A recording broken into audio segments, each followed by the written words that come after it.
And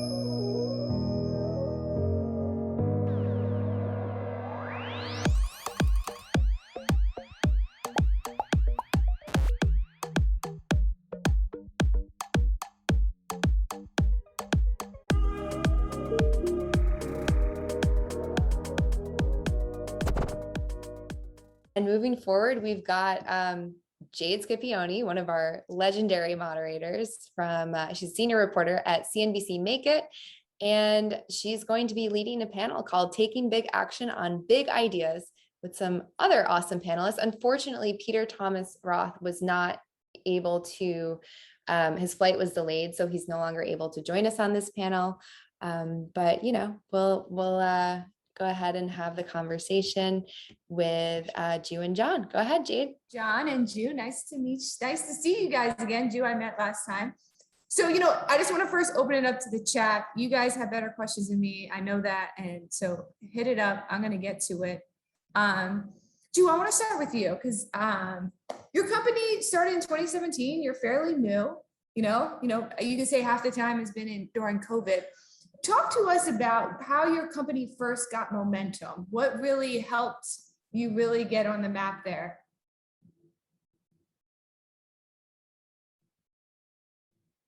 Oh, yeah. Sorry, I have to unmute myself. First of all, thanks to the FounderMade team for having me. And I'm Ju, I'm co-founder, CEO of Hero Cosmetics. If you don't know us, we're best known actually for our Mighty Patch acne patches. They're made out of hydrocolloid and our hero product.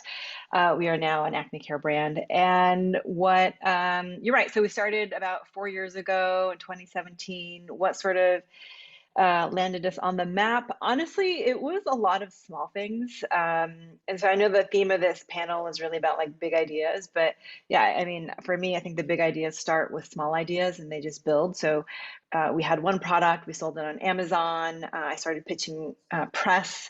Our first piece of press was in Into the Gloss, which is a really widely read blog in the beauty industry. Then got into retail, so we got our first retailer at Anthropologie, and I can't pinpoint like one big thing. It was just a lot of like small things that just sort of built upon each other, and 4 years later, here we are. Yeah, no, I totally get it. So John, for people who don't know what your company does, kind of explain to us what you guys do and how it can help them. It was a solution provider in the finance and accounting space. And the way that we operate is through a network of freelancers. And so rather than say, oh, I need a CFO or I need to hire a controller or a bookkeeper, we actually have an existing network and we break the needs down to who's the best individual, who knows your industry, who knows your tech stack, and match businesses with teams of freelancers to solve their finance and accounting needs. Okay, so that's pretty... Uber for CFOs. I'm sorry? Uber for CFOs. Oh, Uber for CFOs. Got it.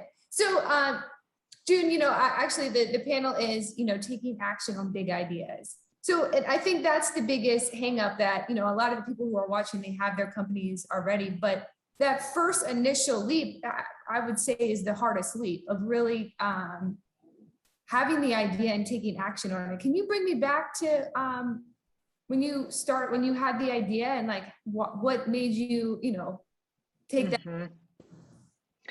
Sure. Well, it's an interesting story because I discovered or came upon the acne patches when I was living in Korea in 2014. So I actually had this idea back then, but we didn't launch the business until 2017. Partly it's because I had this idea and I actually made steps to launch the business. I had a different brand name. I had sourced a manufacturer, but then I stopped because I got really intimidated. I got intimidated by like the amount of money I'd have to put in, the amount of time. I didn't really know what I was doing. And so Hero Cosmetics didn't really start until 2017. And the biggest difference actually was I had two co-founders. So our founding team is 3, and it actually really, for me, it really does help to have people who, I mean, because a lot of times, like, we just don't know what we're doing. When you're an entrepreneur, you're just always figuring things out. And so I think having people who helped launch, who were sort of there with me to launch the business was like the biggest differentiator between the first time I tried and then actually doing it. Yeah, so having that support. So John, what do you find, what trends are you finding right now? I mean, especially amid COVID, what are like a lot of your clients, where are they needing most of the help right now? I mean, it seems like overly simplified, but everyone went online. If you didn't have an online presence, you're not on e-commerce. And the complexity really comes in, I think it's a perfect segue from the last session. Now, as a lot of these firms go back to omni-channel and do have brick and mortar and do have wholesale networks and white label networks, the complexity really arises with multiple revenue streams. And in our world, that means, well, growth is good, but you have to ensure you're tracking it. And so with that complexity comes a whole lot of profitability questions, a whole lot of tax questions, just a whole lot of sophistication that needs to be added on the back end. Yeah, you know What what? about supply chain too? I'm sure supply chain, everyone's talking about supply chain right now. And supply chain risk management is one thing when your costs go up, it's another when you can't sell anything. So that's a great add, Ju. Yeah, Ju, you mentioned at our pre-call that now everyone's going back to the stores. That's a trend that you're seeing? Talk to me a little bit about that and how you're, adjusting to that. Yeah, I mean, it's interesting because you're right. So last year in 2020, we're all staying at home, so online shopping just skyrocketed, and we saw that in our business. But this year, there were some channels right when kind of vaccinations were becoming a lot more common. So around springtime, maybe like April or so, we started seeing some online channels plateau. And those channels previously were like skyrocketing. All of a sudden they were plateauing and we were sort of getting worried. But at the same time, we saw at Target, so our sales at Target were really strong. And I mean, the hypothesis was that people were tired of being at home. They're going out, they're going to stores and purchasing our products actually in a store rather than online. And so it was more kind of a shift back to a little bit how shopping was before. And we're still seeing that. I think people they crave, being in a store and going back into retail. Yeah, John, are you seeing those kind of trends, or do you think it's going to shift back to online once people get that COVID, like, we're back relief out of them? You know what I mean? I do believe that it's going to, the shift's never going to completely go away. What's happened is here to stay. Labor shortages are another major trend. And so while everyone wants to open up retail, having a lot of trouble opening up retail because you do need human beings to man stores, at least today. There's one other trend that, as you were speaking, I think we have to talk about, and a lot of these businesses that did have to lay off folks or pause, it's really spawned a whole new wave of entrepreneurship. It's never been easier, from fractional services that are available to technology tools, the Amazon dropshipping, to very cost effectively pilot a new idea. And I think we're going to see a really interesting wave of ideas that got off the ground are now viable, and how many of them are able to make that next step. That, I think, is kind of that interim period where we're finding ourselves in right now. Yeah, I think the whole risk taking kind of thing, like being an entrepreneur is, I mean, everybody wants to do it. So Jude, how do you deal with competition? I mean, beauty brands is a dime a dozen. I get 40 pitches a day. I have a new product. I have this, and we don't cover stuff like that. How do you, stay relevant, and how do you, Yeah, unique? Well, it's an important question. Our category when we started 4 years ago was, maybe there were like 2 other patch brands, but now if you go on Amazon, you search for acne patch brands, there's like pages and pages of brands. And I mean, I kind of think it's because of us, because we sort of made the category popular, but you have to keep ahead. Always have to keep like one step ahead in terms of messaging, in terms of branding, in terms of innovation. You're right, it's really competitive, especially in beauty, where like the differentiation sometimes is like very minute. Sometimes I'll have like one eye, kind of looking behind my shoulder, but I also don't worry about it too much, because in a way, like, competition's good. If there are a lot of brands sort of entering the space, it means you're probably doing something right, and it's a growing category and a growing pie. So in a way, competition can be good because they're bringing awareness to, for us, like the acne patch category is a new category, so it's helping drive awareness. Jade, Yeah. apologies for hijacking, but do you mind if I ask you? I'd love to lean into that topic. You brought up two words that I think are so foundational to entrepreneurship: innovation and brand. And done incorrectly, they can conflict with each other, right? If you start getting too far away from the brand that people know about, you built on, it can be a defeating purpose, but it's also necessary. Like, how do you think about that balance?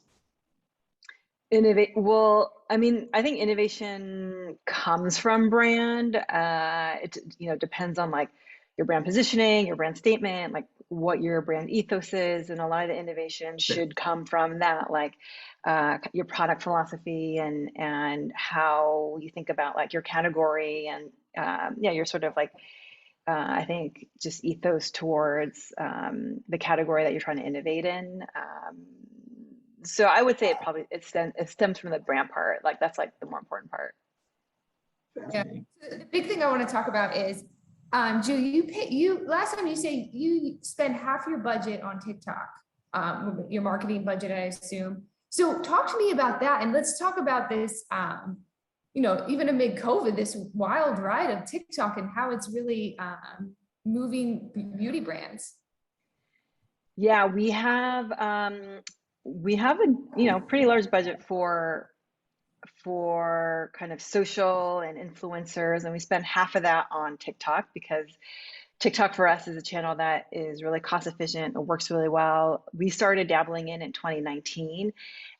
We did actually a little side-by-side test where we spent some of the budget on Instagram, some of the budget on TikTok, and by far TikTok was way more cost efficient. We had better results. So ever since then, we were investing in TikTok.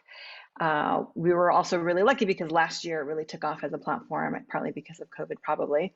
But we have two strategies. So one is a paid piece where we pay for paid media. We do a lot of whitelisting, and the other piece is we work with a lot of TikTok creators. So in the way that you would work with an Instagram influencer, we work with TikTok creators, and they create a lot of organic content for us that they post on their site. And I mean, I get a lot of people who are like, oh, but it's great for an acne care brand because your demo is younger.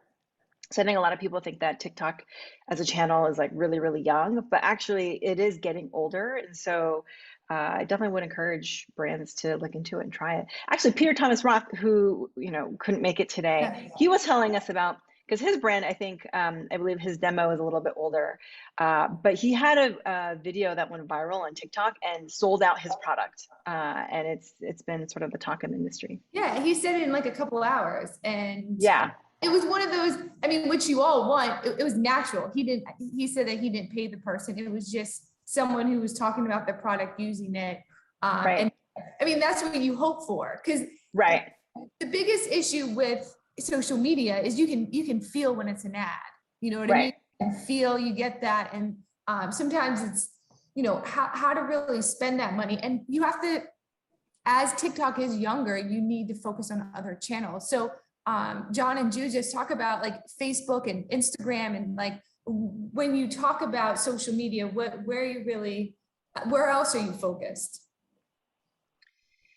I mean, the talk of the town right now is about iOS 14 and the changes and how it's wreaking havoc on all paid media for Facebook. So you're bringing up a really good question, because a lot of people that run digital brands or e-commerce companies, everyone's talking about how to pivot that budget or what to do about these issues. So, I mean, generally, it's never good to rely always on one channel. So diversification of your media channels. For us, we have we're diversified in terms of our distribution channels. So we sell online, but we also sell offline. So if online doesn't work as well because of Facebook ads, and we have retail, we have revenue coming from retail. So I think that's like the biggest takeaway that I've had is just in the end, you have to diversify your channels both from a marketing perspective and also from a distribution perspective. Yeah, second that, and in addition to differentiate, it's really about appreciating the nuances of each channel. Obviously copy, but as well as pricing and promotions and the type of economics you're throwing behind that. That the one size fits all just doesn't work anymore. Oh, the other thing I would add, whereas Google and some of the more traditional and proven paid channels are kind of just science at this point, that virality that you spoke to is the wild card on social. You can generally get a PPC ROI from something like a display ad on a LinkedIn or on a Facebook, but that goes viral. Yeah, you're rolling the dice on it, but that completely changes the entire equation. Yeah. June, do you do anything also within the community to like create a hero community? You know, I hear a lot of times that people do articles around their products, or they create a channel where, you know, people can talk. Have you had any success in that area? You know, that's it's a strategic priority for us to build like our community more. And we just launched a community on a platform called Skin Squad, our platform is called Skin Squad. So it's like a portal that you would log into that you can access on our website. And it has, you know, challenges and games, and it has forums where people can have discussions with each other. It's also a platform that we're leveraging for our smaller influencers. So people who, I don't know, maybe they're like sub 1,000 or something, but they still want to be an ambassador and advocate of the brand. They can log into this community platform, and we give them like tasks to do and ways to participate and ways to be an advocate.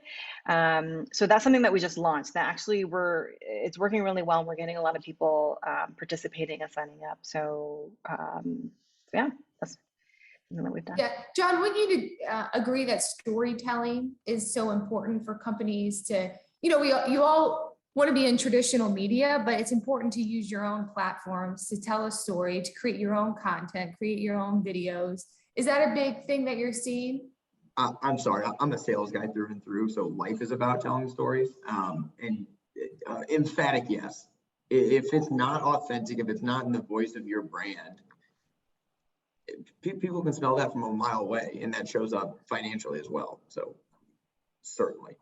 Yeah. So what would you say that the biggest mistakes you're seeing from startups that is a common theme?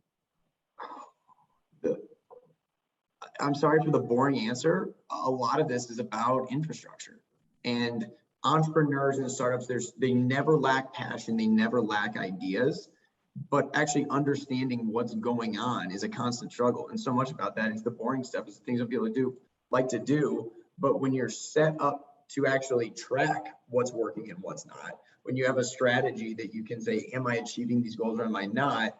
That's really the accelerant to growth and profitable growth. Whereas a lot of waving arms and yelling and noise and okay, where are we actually standing? That's the most consistent mistake we see from startups. Yeah, and John, where do you think people waste the most money? Like, where do they spend money on that's not necessary? Where do they waste the money? Because it comes down to the budget. Well, I've seen a lot less people wasting money on office space they don't need, so that's been great. A runaway marketing budget is a constant threat if you don't have the right controls, the right throttles in place, or you don't understand the profitability of the channel. You think you're growing and you're actually burning money. That is a common mistake. All of that gets trumped by a bad hire. And that's probably not the context of this conversation, but a bad hire is something that sticks with you. You're right. Yeah, it's a very expensive, that can be an expensive bad decision or decision. I agree. It's easier said than done, but yeah, hire slow, fire fast if you can do it. June, if you can go back to your 2017 self, what have you learned that, you know, that could have been more helpful? Oh gosh, what could have been more helpful back then? Oh, well, you know what, to John's point, I wish we had started with an outsourced financial partner sooner, because I mean, kind of like yeah, what he was saying, when you're a small business, it's kind of the last thing you think about because you're so focused on selling and marketing and getting your brand out there. But the finances, they really are like the bones and the structure, and they dictate. I mean, they're going to dictate a lot of a lot of decisions that you're going to make. I do wish that we didn't rely internally so much, and that we had outsourced it to a really good partner who had who could like set things up better, and allow us to scale. So I think, for folks out there, yeah, definitely find a good finance partner pretty early on. And to echo what you said, and for the record, I was the fifth employee at Paro, so I've been scaling this startup for the last 5 years as a very, very early leadership team member. If I could go back and get a better grasp of our unit economics, and maybe that sounds silly as a finance company that we didn't have a great grasp of unit economics, but it's the truth. And to actually look into the head and say, how am I pricing my business? How much do we need to scale? How much is going to need to grow, rather than make incremental improvements kind of period over period? Certainly would have saved a lot of heartache. Yeah.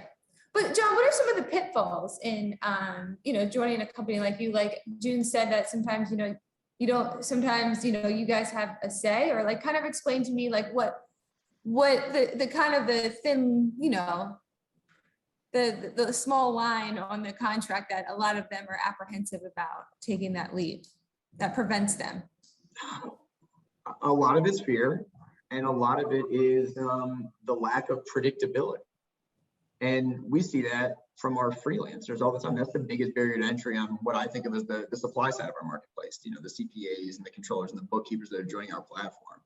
And it's about putting the right, whether they're insurance policies or commitments to yourself in place, and deciding, where in your life is the risk reward make sense. It's a decision I'd make 100 times over again because it made sense for me that time. But I think it's a very idiosyncratic decision you have to make as a professional. Sorry, that was kind of a non-answer, but I think it's to each their own. Okay. All right. So Jude, you could have a great product, but you got to keep innovation going. How do you come up with new ideas? How do you scale while you're reinventing other products? A lot of it is really just by asking questions. So we came out with a product called Rescue Balm. So after Mighty Patch, one of the products that we made is called Rescue Balm, and it's like a after your pimple, when your pimple is starting to heal, it's like a cream that you apply to help repair the area faster. And that product came up because I was asked, like anyone that I met, I would ask them like, oh, do you break out? What do you use for your pimples? What products do you like? And a lot of people told me that they use Neosporin. I was like, why do you use Neosporin? That's for cuts. But they told me, it's antibacterial, and I feel like it makes my pimple heal faster.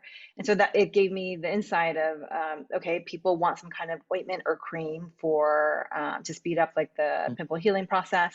Why don't we do our own spin on it, our own product?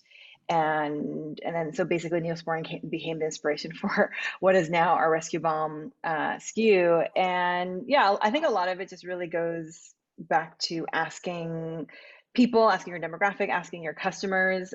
Sometimes we do polls on Instagram, like what else do you want to see from us? What other products would you like? Sometimes we don't even ask and they tell us. Like the number one request we get right now is a full face Mighty Patch mask.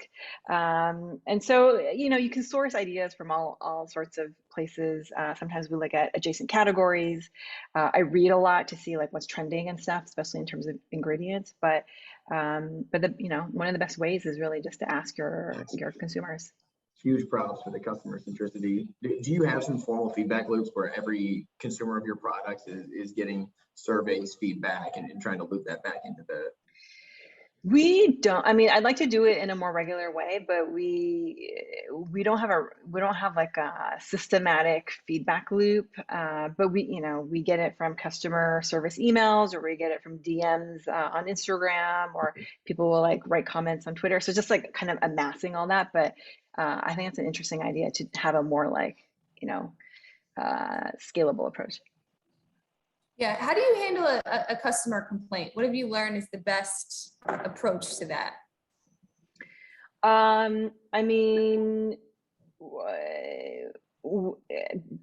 be kind, be nice. We definitely tend to overcorrect.